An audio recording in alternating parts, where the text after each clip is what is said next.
इस वीडियो में हम लोग देखेंगे क्लास 7वीं गणित प्रश्नावली 3.2 के क्वेश्चन नंबर 1 के सभी प्रश्नों को देखेंगे। इसमें 15 क्वेश्चन दिया गया है, इसको सभी को देखेंगे। चलिए सभी को कॉपी पे नोट कर लेते हैं, इसके बाद समझाने का प्रयास करते हैं। जैसा कि प्रश्नावली 3.2 का क्वेश्चन नंबर 1 में यहाँ पे दिया गया है कि गुणनफल ज्ञात कीजिए। एक नंबर में दिया गया कि 5.4 गुणे 0.4।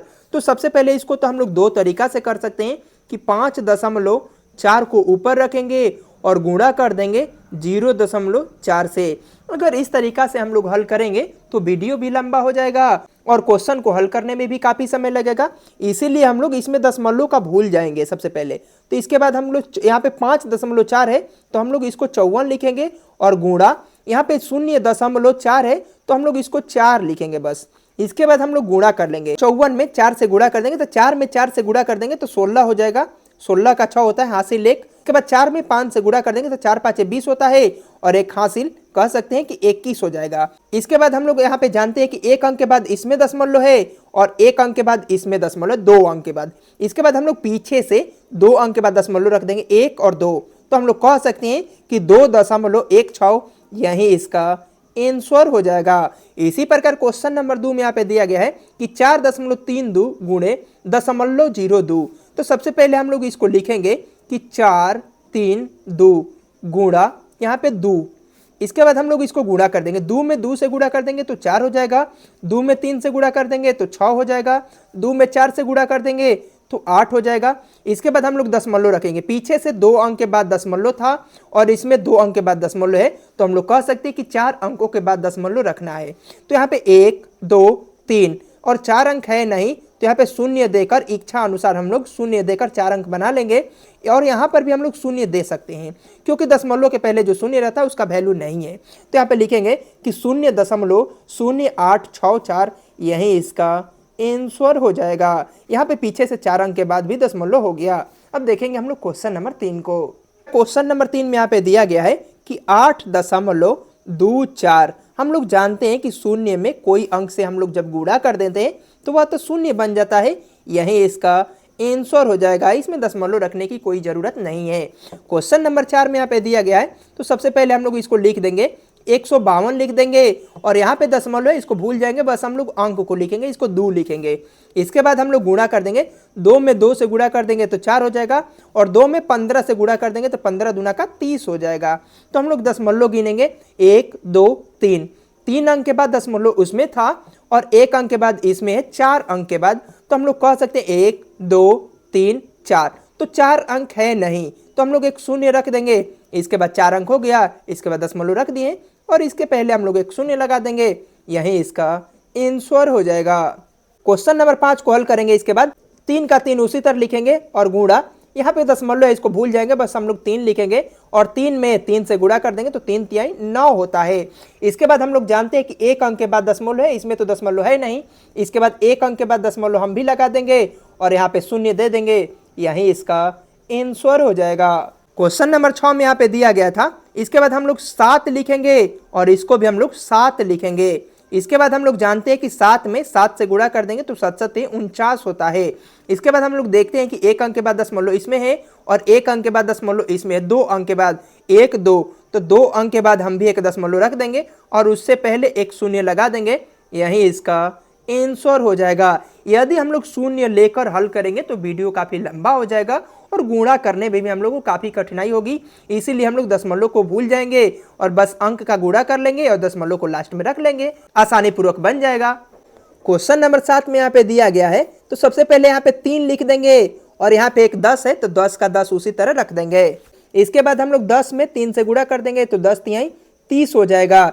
इसके बाद हम लोग दशमलव को गिनते हैं तो इसमें दशमलव है नहीं, 1 2 3 4, 4 अंक के बाद दशमलव है तो 1 2, अभी 2 अंक और लगाना है तो 3 4, तो 4 अंक के बाद हम भी दशमलव रख दिए। इसके बाद एक शून्य लगा देंगे, यही इसका आंसर हो जाएगा। क्वेश्चन नंबर 8 में यहाँ पे दिया गया है तो सबसे पहले यहाँ पे 3 है तो 3 लिख लेंगे और यहाँ पे 100 है तो उसी तरह इसको उतार देंगे। इसके बाद 3 में 1 से गुणा कर देंगे तो 3 एकम 3 हो जाएगा और 2 शून्य है तो उसको उतार देते हैं।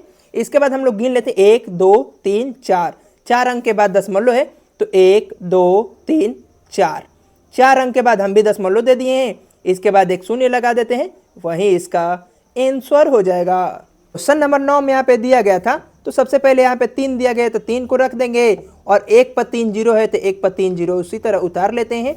इसके बाद हम लोग 3 में 1 से गुणा कर देंगे तो 3 एकम 3 हो जाएगा, 1 2 3, तो 3 शून्य को यहाँ पे रख देंगे। इसके बाद दशमलव रखेंगे तो इसमें दशमलव है नहीं, 1 2 3 4, 4 अंक के बाद एक दशमलव है तो 4 अंक के बाद 1 2 3 4, 4 अंक के बाद हम भी दशमलव रख दिए हैं, इससे पहले एक जीरो लगा देंगे, यही इसका आंसर हो जाएगा।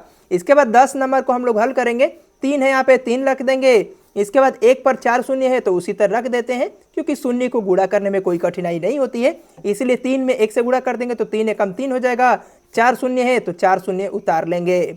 इसके बाद हम लोग दशमलव गिनेंगे तो दशमलव इसमें है नहीं, 1 2 3 4, 4 अंक के बाद है 1 2 3 4, तो 4 अंक के बाद दशमलव रख देंगे। तो हम लोग जानते हैं कि जो 3.0 है तो दशमलव के बाद भी जीरो का वैल्यू कोई नहीं रहता है, तो हम लोग कह सकते हैं कि 3.0 है तो 3.0 रख देंगे, या इसको हम लोग कह सकते हैं कि 3.0 को 3 रुपया कह सकते हैं, तो 3 इसका आंसर हो जाएगा। क्वेश्चन नंबर 11 में यहाँ पे दिया गया था 3 है तो 3 यहाँ पे रख देंगे, दशमलव है इसको भूल जाएंगे, और 1 पे यहाँ पे 5 शून्य है तो 1 पे 5 शून्य उतार लेते हैं।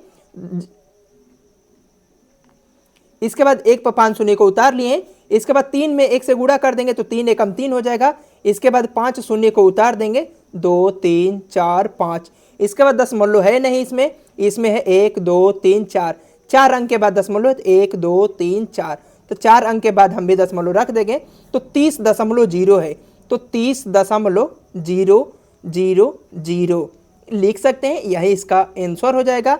या आप चाहें तो 4 शून्य भी लिख सकते हैं, या आप इसको चाहें तो 30.0 भी लिख सकते हैं, या 2 शून्य भी लिख सकते हैं, क्योंकि यह तो 30 रुपये है, यही इसका आंसर हो जाएगा। तो देख लीजिए किताब में जो आंसर होगा वो आंसर कर लीजिए। क्वेश्चन नंबर 12 में देखिए 3 है, यहाँ पे 3 लिख देंगे, यहाँ पर भी 3 है, इसको 3 लिख देंगे। बस हम लोग को अंक को लेना है, शून्य से मतलब नहीं है, ना ही दशमलव से मतलब है। इसके बाद 3 में 3 से गुणा कर देंगे तो 3 3 9 हो जाएगा। इसके बाद गिन लेंगे 1 2 3 4, 4 अंक के बाद दशमलव इसमें है, 1 2 3 4, 4 अंक के बाद दशमलव इसमें है, तो कह सकते हैं कि 4 और 4 8, 8 अंक के बाद देना है, तो 1 अंक है यहाँ पे और 7 अंकों की ज़रूरत है हमको, तो 1 2 3 4 5 6 7, और यहाँ पे दशमलव दे दिए, क्योंकि 8 अंकों के बाद था तो एक 9 था तो 1 अंक हो गया। इसको गिन लेते हैं, 1 2 3 4 5 6 7 8, 8 अंकों के बाद दशमलव दे दिए, उससे पहले एक दशमलव के पहले एक शून्य लगा देंगे, यही इसका आंसर हो जाएगा। इसके बाद क्वेश्चन नंबर यहाँ पे 13 में दिया गया है, तो चलिए इसको 400 लिख देते हैं, या इसको 4 भी लिखकर हल कर सकते हैं, तो 400 लिख लेते हैं और इसको 500 लिख लेते हैं। डायरेक्ट दशमलव से पहले या दशमलव को हम लोग भूल गए हैं। इसके बाद 4 में 5 से गुणा कर देंगे, 4 5 20 होता है, 2 शून्य यहाँ पे है तो इसको उतार देंगे, 2 शून्य यहाँ पे है इसको उतार देंगे। इसके बाद 3 अंकों के बाद दशमलव इसमें है, 3 अंकों के बाद दशमलव इसमें है, तो 6 अंकों के बाद रखना है, तो 2 अंक 2 4 अंक और 2 6 अंक, 6 अंकों के बाद हम भी दशमलव रख दिए, इससे पहले एक शून्य लगा देंगे, यही इसका आंसर हो जाएगा। इसको भी आसानी पूर्वक बना लेंगे, इसको हम लोग 25 डायरेक्ट लिख देंगे और गुणा 5 का 5 लिख देंगे। यहाँ पे माइनस है तो माइनस को दे दीजिए।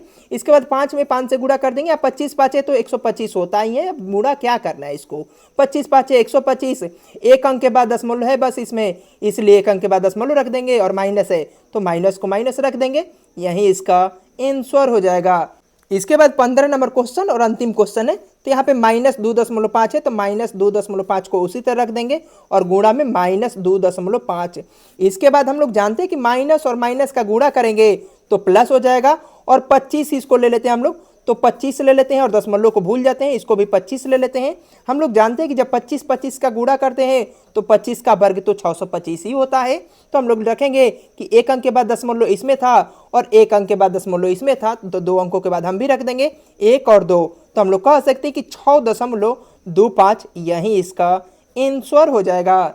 इस प्रकार हम लोगों ने क्वेश्चन नंबर 1 से लेकर क्वेश्चन नंबर 15 तक सभी प्रश्नों को देख लिए। मिलते हैं नेक्स्ट वीडियो में क्वेश्चन नंबर 2, क्वेश्चन नंबर 3 और क्वेश्चन नंबर 4 के साथ में।